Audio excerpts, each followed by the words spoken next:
I don't feel any different than I did when I was 20.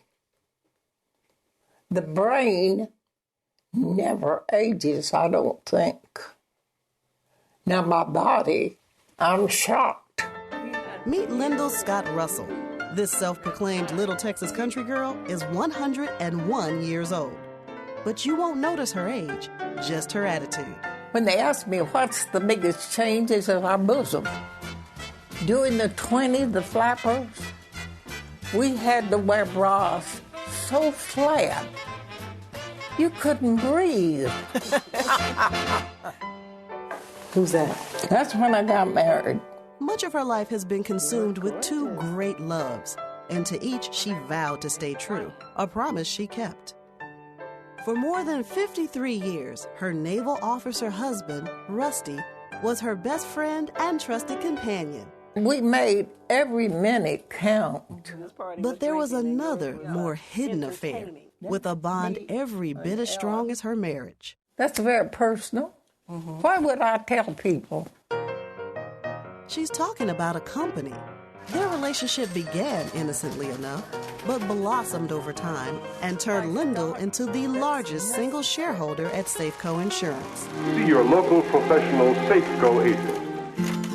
In 1907, Lyndall was born on a farm in Sherman, Texas, one of 6 kids. They were all raised to be independent, so much so that Lyndall got herself kicked out of college for having a bad attitude. So I was a loose woman. I wore my dresses too short. She ended up graduating in 1932 with a degree in economics, marrying her officer and a gentleman's sweetheart, Rusty, 3 years later. I've had the most wonderful life. I could live it over except World War II. Stocks were the furthest thing from her mind as the war ended. But Lyndall, 43 years old, was about to be set up on a blind date with destiny. See? General takes care of everything. The General Insurance Company of America got its start in Seattle in 1923 as a fire insurance company. In the 1950s, the General created a subsidiary, the Selective Auto and Fire Insurance Company of America, or Safeco. Lyndall and Ellen, their 7-year-old daughter, were living in Seattle, missing Rusty, when she decided the time had come to invest. She went to dinner with an old friend, an insurance agent, and posed a question to him.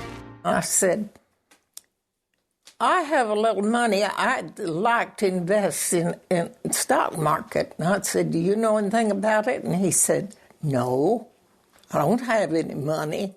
But a week later, he called with an idea. He said there were 30 shares of Safeco stock for sale. His boss was borrowing money to buy half of them. The other 15 were up for grabs. I hung up, got to thinking if it'd be good for him, why wouldn't it be good for me? She bought the shares for $315. They sent me the share certificate then, and I had no bank box or anything, so I just found a nice shoebox and put it up on the shelf. Over the next 58 years, her constant companion, Safeco, would split a whopping 11 times and turn this country gal into a multi-millionaire. Well, I've considered it my savings, and I had faith in the company, and I just stood by them. Brokers told me over and over, you have too much in that. I said, I don't care. Maybe I have, but I'm not selling. That was the biggest mistake I probably ever made with Miss Russell, and that was suggesting that she sell some of her Safeco to diversify the portfolio. What made you hold on to it? Well, we had to going to retire someday, and I was interested in investing and making money. To me, money is a tool.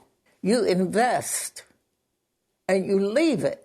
In 1957, Rusty was temporarily transferred to Fort Worth, and they bought a house, the same house Lyndall still lives in.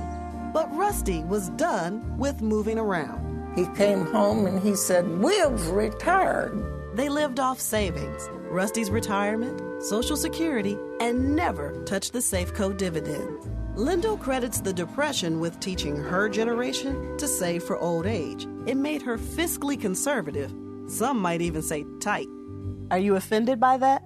No, I am generous with people, but I am not wasteful or extravagant. Lyndall passed the $1 million mark in paper value well over a decade ago. So how many shares did she end up with? 33,346 shares. Not too shabby for a $315 investment she kept in a shoebox. But by the spring of 2008, Lyndall's luck and love had run out. Her beloved Rusty had been gone for 20 years. And now her adored Safeco was leaving her too. It was an emotional thing for her. Safeco was sold to Liberty Mutual Group for $6.2 billion, providing a gracious parting gift to its most ardent supporter. And Uncle Sam nearly killed me because I hadn't paid anything back in the growth in the 58 years. As she approaches 102, it's clear Lyndall's most enduring love affair is with life itself. And she has some sage advice for the rest of us. Most of us forget the most beautiful things of our lives each day. We should stop and pause just a few minutes and say thanks for the sunshine.